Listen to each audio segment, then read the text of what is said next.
My trust was broken. I was only 9 years old. My family always believed that having an honest conversation with anyone is key to a strong relationship, no matter who it is. This all changed one weekday night. My mother came home from work and seemed troubled. Since the walls were thin, I was able to hear her walk upstairs and talk to my grandmother and grandfather about something I couldn't quite make out. Yes, I live downstairs next to a large living room with awesome air conditioning. All I heard were murmurs and whispers were from where I was. I fortunately lived in a big house with my grandmother, grandfather, mom, dad, and sister. This meant that I could have my own room once I can deem responsible enough. I was allowed to have my own room at age 7. Yay! My room was so sacred to me. I kept everything spotless and in order. I was always anxious of what would happen if my grandmother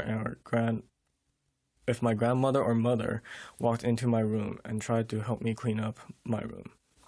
After 30 minutes or so, I heard her walk down the stairs into the living room next door, her slippers slamming against the stairs walking down. She came up to my door and knocked. Hey Evan, 我可不可以跟你说一话? Can I speak with you for a little bit? I was in the midst of doing my homework in my single lamp lit room. Initially, I didn't know what to think. My mother never asked to have any moment of my time. She was straightforward that way. I had a feeling something was wrong, so I let her in and gave her my attention. I faced away from my lamp-lit homework and faced her worried, concerned face. Yeah, Ma? What's wrong? Everything okay? I said.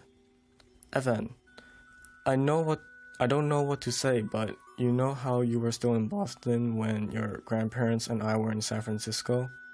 Yeah. Did something happen? You know how your sister was born here in San Francisco? Well, she was supposed to have a twin. That hit me really hard. I sat there, dumbfounded, paralyzed. I thought to myself, what? Really? Why now? Why tell me now and not earlier or later? Why is it only her telling me this?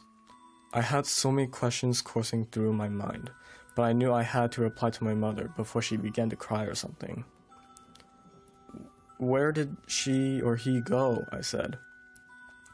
It didn't make it. It came out dead. We couldn't identify its gender. She started to shed a tear. She held back the tears, but I knew it was really hard for her. It was hard for me too. My sister was supposed to have a twin. It was heartbreaking to know that I was supposed to be the older brother, not just for one, but 2 siblings. Sure, I was angry at my mom for telling me this. Sure, I was sad that I didn't have another great younger sibling. Sure, I know it was her intent to just inform me and not to make me mad at her, but I couldn't stop crying. I was crying for my sister, who didn't have a chance to experience her life with a twin. I was crying for my mother, who was so brave in telling me this, even though it must be extremely hard for her. I was crying for my sibling, who was born without a life. After crying with and for my mother, I knew I couldn't continue, so I signaled my mom for a hug, then told her to go watch some TV or something. After shedding a couple more tears, I regained my holdings and went back to my brightly lit homework.